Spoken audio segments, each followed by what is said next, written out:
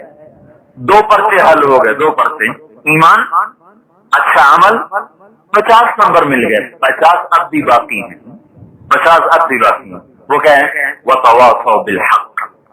یہ پرچہ ہمیں ملا، پہلی امتوں کو نہیں ملے، پہلی امتوں کو 2 پرچے ملے تھے، ایمان بناؤ عمل بناؤ، ایمان بناؤ عمل بناؤ، ہمیں 2 پرچے فالتو ملے۔ وہ کیا ہے کہ اوروں کو بھی یہ زندگی بتاؤ، وَتَوَاصَوْا بِالْحَقِّ، صرف اپنے دین پہ راضی نہ ہو جاؤ، تمہارا نبی آخری ہے، اس کے بعد کوئی نبی نہیں ہے، تو قیامت تک آنے والی نسلوں کو اللہ کا پیغام سنانا بھی تمہارے ذمہ، جب مسلمانوں میں نافرمانی پھیل جائے تو ان سے توبہ کروانا بھی تمہارے ذمہ۔ اللہ تعالیٰ نے ہمیں موسیٰ علیہ السلام کا قصہ بڑا سنایا ہے۔ موسیٰ علیہ السلام کا ذکر قرآن کے 28 سپاروں میں آتا ہے، 28 سپاروں وضاحت کے ساتھ، صرف 5واں اور 14واں سپارہ ہے جس میں نام کوئی نہیں، لیکن لفظ رسول کی کے تحت موسیٰ علیہ السلام بھی آ گئے، کیونکہ رسول کا لفظ تو ہر سپارے میں آیا۔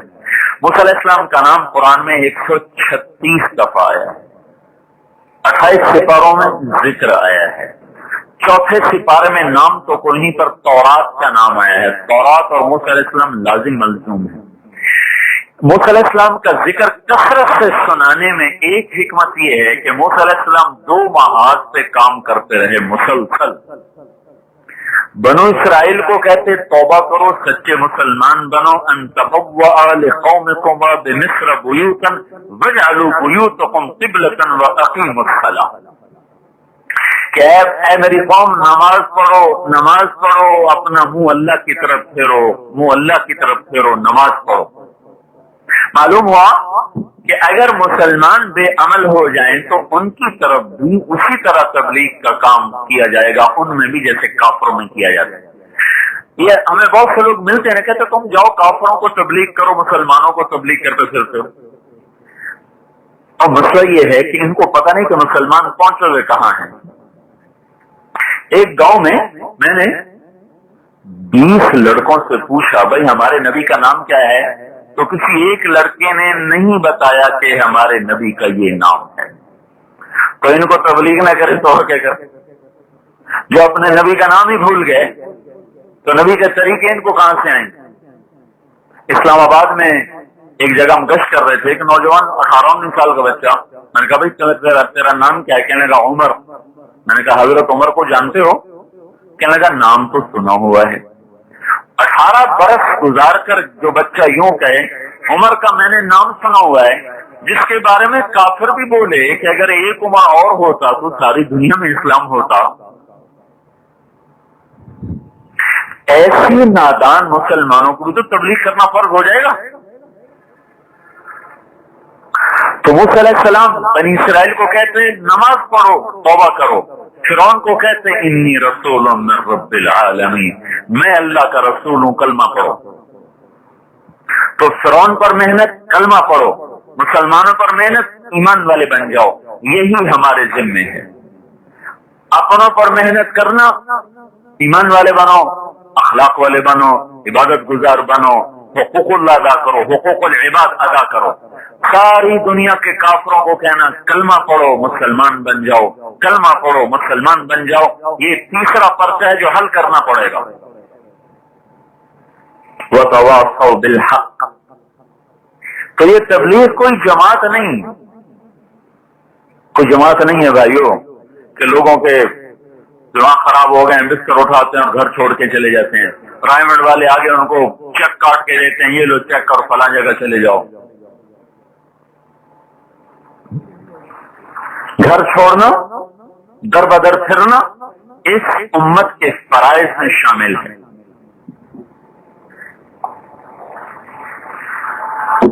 اس لیے ہمارا سال جو شروع ہوتا ہے ہجرت، یہ بھائی کون سی ہجری ہے، کون سی ہجری؟ 1423 ہجری. آپ نے دیکھا نہیں ہاں کا ڈنڈا بنا ہوتا ہے. ہجرت ہجرت ہر سال ہجرت، گھر چھوڑنا گھر چھوڑنا گھر چھوڑنا. ابو موسیٰ اشعری رضی اللہ تعالیٰ عنہ گورنر تھے عراق میں، بصرہ کے. انہوں نے حضرت عمر سے کہا ایرانیوں کا کیلنڈر بھی ہے، عیسائیوں کا کیلنڈر بھی ہے، ہمارا بھی کوئی کیلنڈر بنائیں تاکہ ہمیں پتہ چلے یہ حکم کب نافذ ہوا، کب جا کے ختم ہوگا. ہمارا کیلنڈر ہی کوئی نہیں. تو آپ نے سارے صحابہ کو جمع کیا، کہا بھائی اب ہمیں ہمارا کیلنڈر ہونا چاہیے. تو کہاں سے ہم اپنی ابتدا کریں؟ تو ایک رائے آئی کہ میلاد النبی سے شروع کریں. میلاد النبی یوم پیدائش سے ہمارا کیلنڈر شروع ہونا چاہیے، عظیم الشان دن ہے. ایک رائے آئی بدر کے دن سے شروع ہونا چاہیے ہمارا کیلنڈر، اللہ نے ہمیں فتح عظیم عطا فرمائی. ایک رائے آئی فتح مکہ سے ہمارا کیلنڈر شروع ہونا چاہیے. 22 رمضان المبارک یا 18 رمضان المبارک ہمیں فتح عظیم ہوئی 22 کو حل میں. حضرت علی رضی اللہ تعالیٰ سب یہی کہہ رہے تھے. کسی نے کہا میلاد النبی، کسی نے کہا یوم بدر، کسی نے کہا فتح مکہ. حضرت علی خاموش رہے. تو آپ نے حضرت عمر نے کہا ابو الحسن آپ کی کیا رائے ہے؟ تو انہوں نے ارشاد فرمایا ہجرت سے شروع کیا جائے. ہجرت سے. ہجرت ہماری تاریخ کا کوئی عظیم الشان واقعہ نہیں ہے دیکھنے میں. ہجرت ہماری تاریخ کا عظیم الشان واقعہ نہیں ہے. عظیم الشان واقعہ میلاد النبی ہے. عظیم الشان واقعہ فتح بدر ہے. عظیم الشان واقعہ فتح مکہ ہے. ہجرت کیا ہے؟ ہمارا نبی 27 سفر کو جمعے کی رات چھپتا چھپاتا یار غار ابو بکر کو لے کر نکلتا ہے. بلکہ اس میں رہبر بھی ابو بکر بنتے ہیں کیونکہ اس غار کا حضور کو نہیں پتا تھا، ابو بکر کو پتا تھا. ان کا یا رسول اللہ ہجرت کے دن کے لیے میں نے ایک جگہ چھپا کے رکھی ہوئی ہے، وہاں چھپیں گے، جب ہماری تلاش ختم ہو جائے گی پھر ہم چلیں. تو ادھر مدینہ ادھر غار ثور، یہ مدینے کا راستہ، یہ غار ثور کا بالکل الٹ. مکے سے 4 میل دور پہاڑوں سے گزار اندھیری رات میں جب آپ پہاڑ پر پہنچے آپ سارے راستے پنجوں کے بل چلتے گئے، پنجوں کے بل، تاکہ پاؤں کے نشان نہ پڑے. تو پنجوں کے بل چلتے چلتے انگلیاں ساری زخمی ہوں. جب پہاڑ پہ چڑھنے کا وقت ہے تو آپ کی انگلیاں اتنی زخمی ہو چکی تھی کہ آپ سے چڑھا نہیں جا رہا تھا. تو ابوبکر صدیق رضی اللہ تعالیٰ نے کندھے پر بٹھایا اور سارا پہاڑ طے کیا، اوپر لے گئے. تو چھپ کے بھاگنا کوئی ہمارے لیے عظیم الشان واقعہ ہے؟ یہ کوئی ہماری تاریخ کا سنہری باب نظر آتا ہے کہ ہمارے نبی چند ہزار سے اپنی جان بچا کے جا رہے ہیں اور حضرت علی کو لٹا دیا وہاں اور خود نکل گئے. اور ابو بکر صدیق نے کہا یا رسول اللہ آپ باہر بیٹھیں میں اندر غار صاف کرتا ہوں. اندر گئے, سارا غار صاف کیا, سوراخوں کو اپنی پگڑی پھاڑ کے بند کیا, پھر بھی سوراخ باقی رہ گیا تو کرتا اتار دیا, پھر پھاڑ کے بند کیا, ایک سوراخ باقی رہ گیا اس کے اوپر آپ نے اپنا پاؤں رکھ دیا. کہ یا رسول اللہ آپ اندر آ جائیں. اندھیرے میں پتہ نہیں چلا, وہ پہلے یوں داخل ہوتے, پھر ایک یوں اونچائی ہے, ایک چٹان بنی ہوئی ہے, چٹان کے اوپر پھر چھت ہے, تو یوں نیچے پھر اوپر, تو وہ جو اوپر والی جگہ تھی جہاں بیٹھنے کے لیے جگہ بنائی. تو جب آپ اندر آئے تو اندھیرا در اندھیرا, آپ کو پتہ نہیں چلا نہ پگڑی نہ کرتا. جب تھوڑا سا سورج نے اپنی نقاب کشائی کی تو پھر آپ نے دیکھا نہ کرتا نہ پگڑی. ہم نے کہا ابو بکر پگڑی کرتا کہاں گیا؟ کہ یا رسول اللہ یہ سارے سوراخ تھے, مجھے ڈر لگا کوئی چیز نقصان نہ پہنچائے, میں نے ان کو پھاڑ پھوڑ کے بند کر دیا ہے. تو اس پر آپ کی آنکھوں میں آنسو آ گئے. آپ نے کہا اللہ میں ابو بکر سے راضی ہوں, تو بھی اس سے راضی ہو جا اور جنت میں اسے میرا ساتھی بنا دے.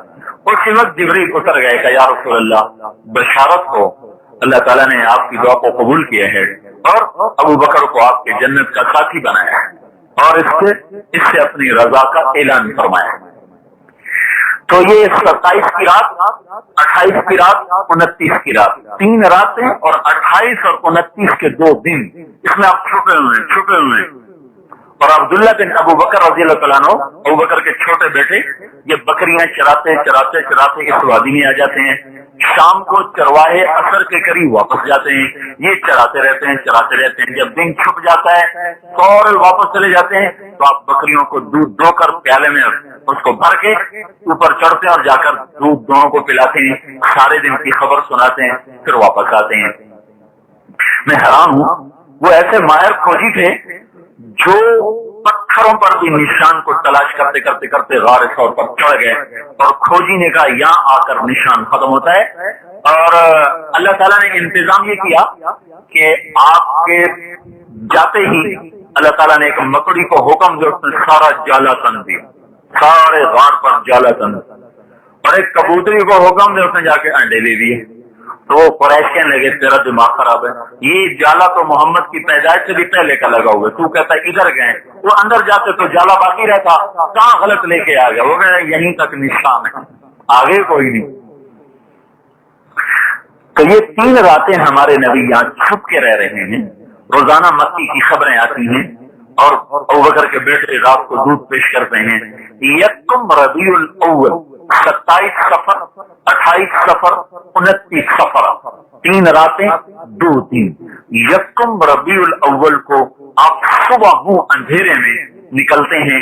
ایک راہبر عبداللہ بن العریقت اس کا نام تھا, اس کو لے کر آپ لمبا راستہ اختیار کرتے ہیں جدھر کو کوئی نہ جاتا ہے نہ وہ مدینے کا راستہ نظر آتا ہے. کچھ 30 مقامات ہیں جن پر سے آپ گزرتے ہوئے آخر میں 8 ربیع الاول کو آپ مدینہ منورہ پہنچتے ہیں.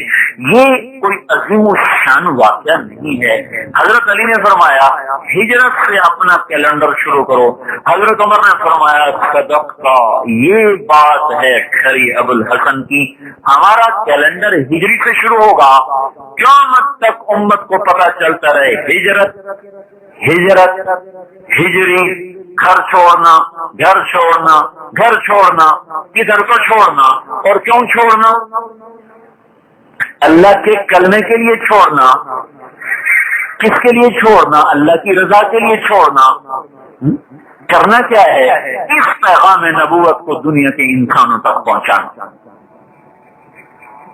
تو بھائی ہم تو ہجرت والے. تیسرا پرچہ پاس کرنا پڑے گا, نہیں تو نمبر آدھے کٹ جائیں گے, آدھے نمبر کٹ جائیں گے. وَتَوَاصَوْا بِالْحَقِّ, یہ تبلیغی جماعت کا مطالبہ نہیں ہے, یہ اللہ کا مطالبہ ہے. آخری نبی کی آخری امت پہنچاؤ میرا پیغام دنیا کے آخری انسان تک. تو ہم یہ بات کہہ رہے ہیں. اب جو آدمی گھر چھوڑے گا تکلیف تو ہوگی, جو آدمی بھی بچے چھوڑے گا تکلیف تو ہوگی, اپنے آرام کو چھوڑے گا تکلیف تو ہوگی. ہجرت کوئی آسان چیز, ابو نواس نے کہا تھا کل فادک حیث شئت من الہوا ما الحب الا للحبیب الاولی. کم منزل فی الارض یالفہ الفقا وحنینہ ابدا لاول منزلی، تا جہاں مرضی پھرو گھر کی محبت ایسی ہے جو کبھی بھی دل سے نہیں نکلتی، جو کبھی بھی دل سے نہیں نکلتی۔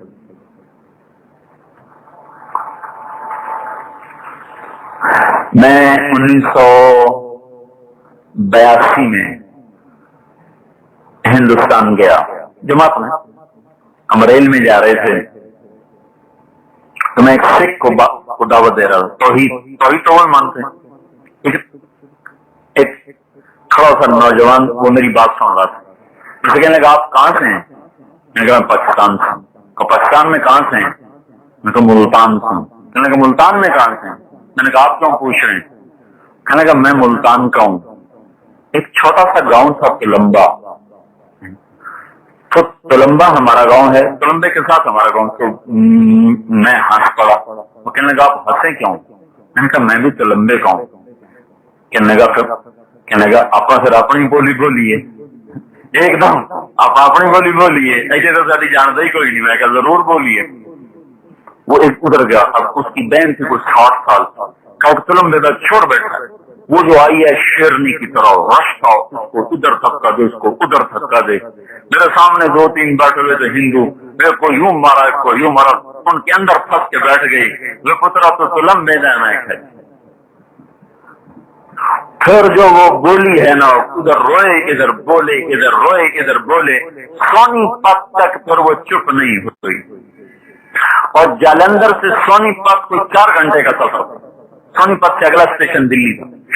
تو ہمارے تلمبے کے سارے ہندو اٹھ کر سونی پت گئے اور سونی پت کے سارے مسلمان اٹھ کر تلمبے میں آئے۔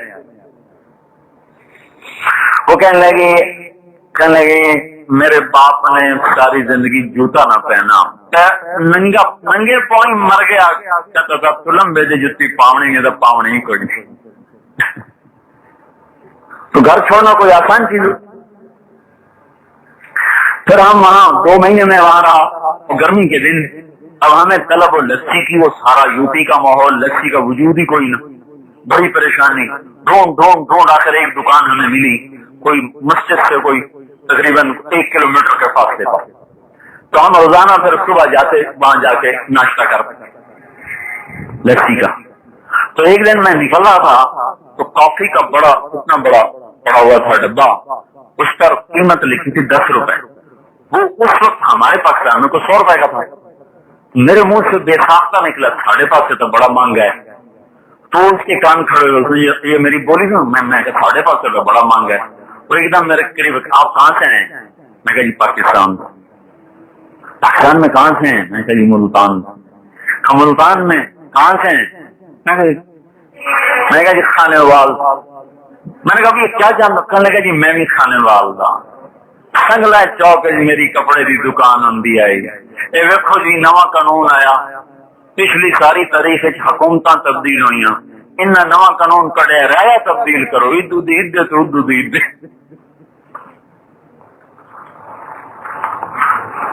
تو پھر وہ اتنا ہمارا اکرام کرتا تھا جیسے ہم اس کے گھر کے مہمان آ گئے۔